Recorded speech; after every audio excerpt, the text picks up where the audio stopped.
بتدخل العياده، المريض بيقعد على الكرسي، تبدا تكشف وطول خطه العلاج، فجاه تلاقيه بيبص لك باستغراب ويقول لك: بس يا دكتور، الدكتور اللي رحت له الشهر اللي فات قال لي كلام تاني خالص، قال لي السن ده محتاج يتخلع ونزرع مكانه مش يتحشي عصب. الجمله دي بتعمل شلل تفكير لحظي لاي طبيب اسنان. قبل ما اقول لك تتصرف ازاي في الموضوع ده، عايزك تشترك في صفحه. مش عارف الناس مش بتشترك في الصفحه ليه، مع انها حلوه وبسمسم. اشترك عشان تبقى دكتور سنان صحيح بس نينجا. وعايزك كمان تعمل لايك وشير حركه الاكسون والاضافه المفضله من باب الدعم ليا عشان تشجعني استمر، ومن باب مشاركتك في نشر المحتوى ده لكل مهتم. ربنا يجعل مجهودي ومشاركتك في ميزان حسناتنا جميعا باذن الله. عايزك كمان تتابع الحلقه للاخر عشان مجهز لك كما هي العاده مفاجاه لطيفه ومفيده جدا اخر الحلقه. في اللحظه اللي المريض بيبلغك فيها بتضارب تشخيصك مع تشخيص سابق لطبيب زميل، انت بتكون قدام فخين اسوأ من بعض. الفخ الاول انك تهاجم الدكتور الثاني وتقول عليه مش فاهم او تشخيصه غلط، وده بيخلي المريض يفقد الثقه فيك انت شخصيا، لانك بتبان دفاعي وبتدور على مصلحتك او بتهاجم زميل المهنه. والفخ الثاني انك تتهز وتتراجع في قرارك عشان ترضي المريض.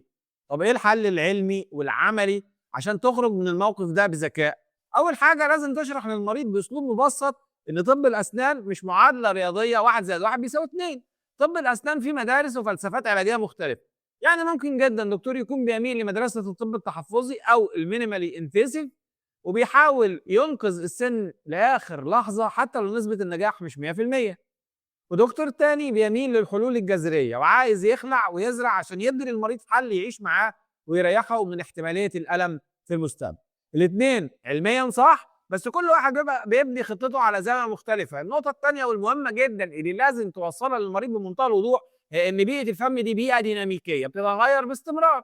التشخيص هو مجرد لقطه او صوره للحاله في اللحظه اللي المريض كشف فيها.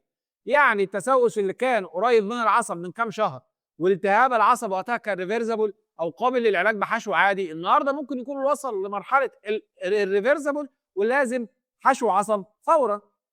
زائد كمان ان العيادات التشخيصيه بتفرق من عياده للتانيه. ممكن الدكتور الاول يكون بنى قراره على اشعه بانوراما عاديه 2 دي، بس انت النهارده معاك اشعه مقطعيه سي بي سي تي موضحه كسر في الجدر او تفاصيل ما كانتش بتشافها قبل كده. يبقى الرد المثالي والاحترافي هنا انك تحتوي المريض تماما وتبص له بثقه وتقول له: راي الدكتور الزميل يحترم جدا بناء على المعطيات والاشعه اللي كانت قدامه وقتها، قراره كان سليم ومنطقي. لكن احنا النهارده قدام وضع جديد واشعه جديده بتوضح تفاصيل مختلفه، وعشان كده انا شايف ان الانسب ليك دلوقتي هي الخطه دي. عشان نحافظ على اسنانك بالطريقه دي انت كسبت ثقه المريض، احترمت زميلك وما قللتش منه، وبينت انك دكتور فاهم ومتابع تطور الحاله علميا. وعشان الموقف ده بيتكرر كتير ومحتاج سرعه بديهه، هيجي دور المفاجاه اللطيفه اللي قلت لك عليها اول الحلقه. انا جهزت لك ملف وورد كامل فيه جدول بيشرح اسباب اختلاف التشخيص، تقدر تستخدمه في تبسيط الفكره للمريض، و7 سكريبتات جاهزه للرد الفوري بمهنيه، وكمان تشيك ليست بتحدد لك امتى لازم تطلب اشعه اضافيه وامتى تطلب راي دكتور ثالث.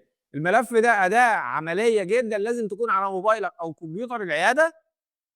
علق بكلمه تضارب، هبعت لك لينك تحميل الملف، نزله واستخدمه. وعايزك تكتب لي في التعليقات ايه اغرب تشخيص مختلف سمعته من مريض قبل كده. والى اللقاء وحلقه جديده من نينجا دينتس.